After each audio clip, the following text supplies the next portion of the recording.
Assalamualaikum warahmatullahi wabarakatuh. Perkenalkan, nama saya Triani, tingkat terakhir 113 dari kelas 3 TBIC. Di sini saya akan menjelaskan tentang biografi Kiai Haji Maimun Zubair atau yang dikenal dengan Mbah Mun.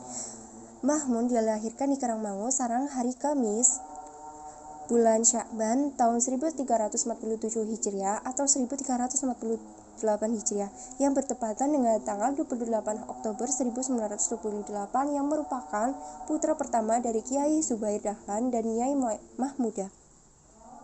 Ayah beliau merupakan salah satu murid pilihan dari Syekh Sa'id Al-Yamani serta Syekh Hasan Al-Yamani Al-Makki.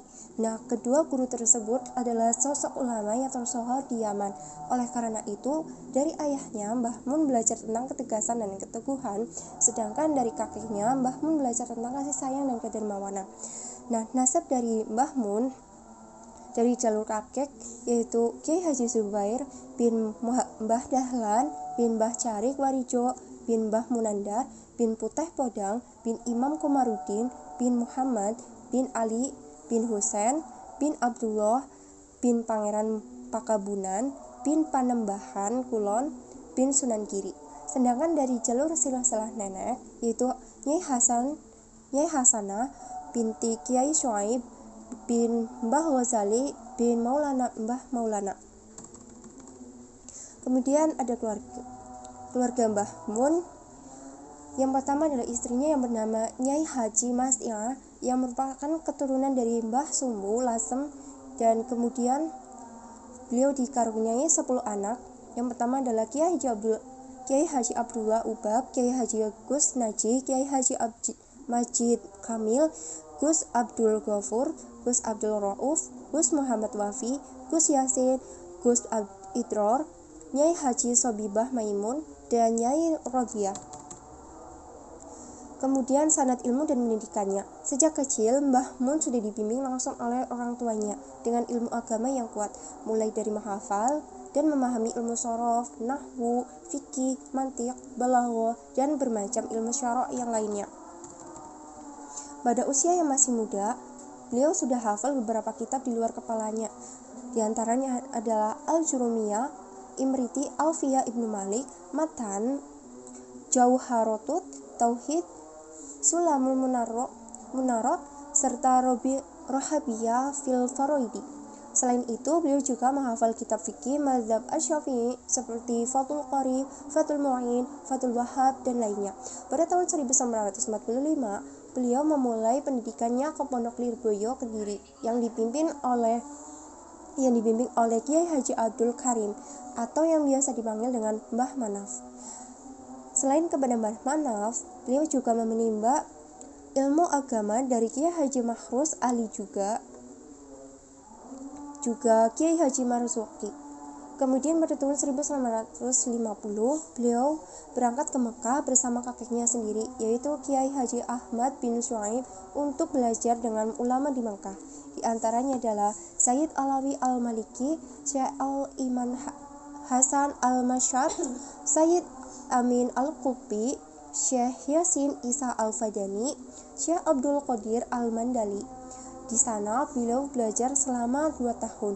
Pada tahun 1952, Mbah Mun kembali ke tanah air. Setiba di Indonesia, Mbah Mun kemudian melanjutkan belajar ke beberapa ulama di tanah Jawa. Guru-guru beliau seperti Kiai Baydawi, Kiai Masum Lasem, Kiai Bisri Mustafa, Kiai Wahab Hasbullah, Kiai Musli Meranggen, Kiai Abdullah Abbas Buntet, Syekh Abdul Fadl Senori, dan beberapa kiai lainnya. Seperti pertama adalah guru-guru beliau Kiai Haji Zubair Dahlan, Kiai Haji Abdul Karim, Kiai Haji Mahrus Ali, Kiai Haji Marzuki, Kiai Haji Ahmad bin Syuaib, Kiai Haji Baydawi, Kiai Haji Masum Lasem, Kiai Haji Bisri Mustafa, Kiai Haji Wahab Hasbullah, Kiai Haji Muslim Ranggen, Abdullah Abbas Buntet, dan Syekh Abdul Fadl Senori.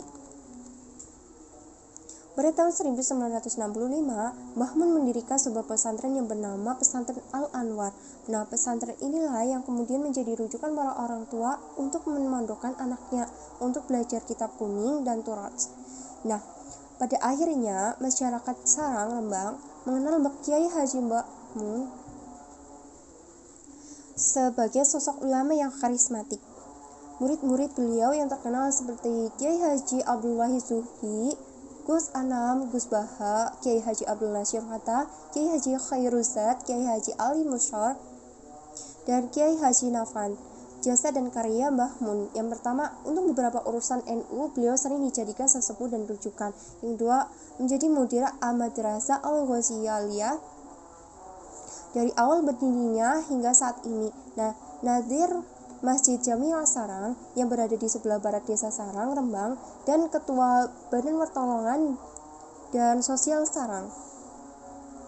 Kemudian Mbah Mun juga pernah menjadi anggota DPRD Kabupaten Rembang pada 1971 sampai 1978, anggota MPR RI utusan Jawa Tengah pada tahun 1947 sampai 1999, Ketua Syuriah NU Provinsi Jawa Tengah pada tahun 1985 sampai 1990, Ketua MPP P3 pada tahun 1995 sampai 1999, dan Ketua Majelis Syariah P3 pada 2004 sampai beliau wafat.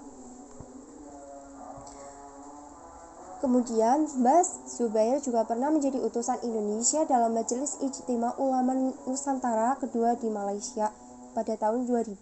Beliau juga pernah menjadi ICIS atau International Conference of Islamic Scholars dari Indonesia yang diutus ke Uzbekistan pada tahun 2010. Karya-karya beliau seperti Nususul Akhyar atau kitab karangan Mbah Mun yang menjelaskan tentang penetapan awal puasa Idul Fitri dan pembahasan terkait tempat sa'i. Kemudian ada Taraji Masyayikh Al-Ma'ahidi Ad-Diniyah bi Sarang Al-Qudama merupakan kitab yang ditulis oleh Mbah Mun yang berisi tentang biografi lengkap ulama-ulama Sarang. Kemudian ada Al-Ulama Al-Mujaddidun. Nah, kitab inilah yang sering dikaji oleh Gus Baha. Kemudian ada Maslakuk Tanasuk. Nah, kitab ini menjelaskan tentang sanad Thariqat Mbah Mun kepada Sayyid Muhammad Al-Maliki dan berisi pembahasan lainnya. Kemudian ada Kifayatul Ashab, kemudian ada Taqrirat Badi Amali, dan ada Taqrirat Maldumah Jauhurat Tauhid. Nah, ada beberapa kisah teladan Mbah Mun. Mbah Mun dikenal sebagai sosok ulama yang sangat mencintai dan menghormati para habib. Nah, oleh karena itu, Mbah Mun ketika bertemu dengan habib, Mbah Mun itu selalu mendahului mencium tangan habib tersebut. Kemudian Kiai Haji Maimun Zubair atau Mbah Mun merupakan sosok yang menjadi teladan bagi umat. Semua perilaku yang sesuai dengan perkataannya menjadi panutan umat. Mbah Mun sangat memuliakan semua tamu, baik itu dari kalangan rakyat jelata hingga pejabat. Nah, ada beberapa karomah Mbah Mun. Yang pertama, mobil Mbah Mun berjalan tanpa bahan bakar. Diceritakan bahwa ketika Mbah Mun pergi ke Pasuruan menaiki mobil dan ternyata mobil tersebut rusak. Ketika dibawa ke bengkel, tukang bengkel pun bingung karena saluran bensin mobil tersebut tidak terhubung. Tapi ajaibnya mobil tersebut masih tetap berjalan. Yang kedua bertemu dengan Nabi Khidir. Diceritakan bahwa dahulu ketika Mbah Mun menyantri di Pondok Lirboyo, Kediri, Jawa Timur, pernah ditemui oleh Nabi Khidir sekitar pukul 11 siang. Nah, Mbah Mun merasakan seperti ada seseorang yang memanggil, dan ternyata suara tersebut datang dari makam dekat pondok. Dan ternyata di makam tersebut ada Nabi Khidir alaihissalam yang berpakaian seperti petani dan memakai caping. Nabi Khidir berkata kepada Mbah Mun, "Kamu cinta kepada saya juga cinta kepada kamu. Dijamin Gusti Allah nantinya." Kemudian Nabi Khidir mendoakan Mbah Mun lama sekali.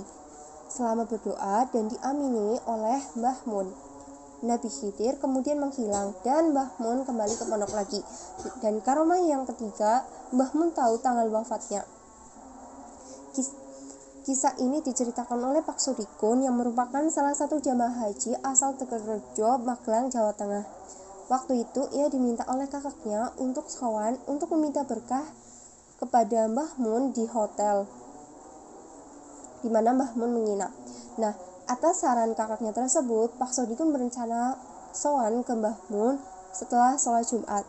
Setelah berhasil menemui Mbah Mun, Pak Sodikun bertanya kepada Mbah Mun, sampai kapan Mbah akan tinggal di Makkah? Mbah Mun pun dengan tegas menjawab, sampai tanggal 5. Namun, Pak Sodikun merasa ada yang aneh, karena ibadah haji seharusnya selesai sekitar tanggal belasan, tapi ia berhusnuzon. Mungkin saja beliau berada di hotel sampai tanggal 5. Kemudian, pada tanggal 5 Zulhijjah 1440, Mbah Mun akhirnya wafat. Terima kasih sudah mendengarkan. Sekian penjelasan tentang saya. Terima kasih telah menonton video ini. Semoga bermanfaat buat kita semua. Apabila ada kesalahan mohon dimaafkan. Wassalamualaikum warahmatullahi wabarakatuh.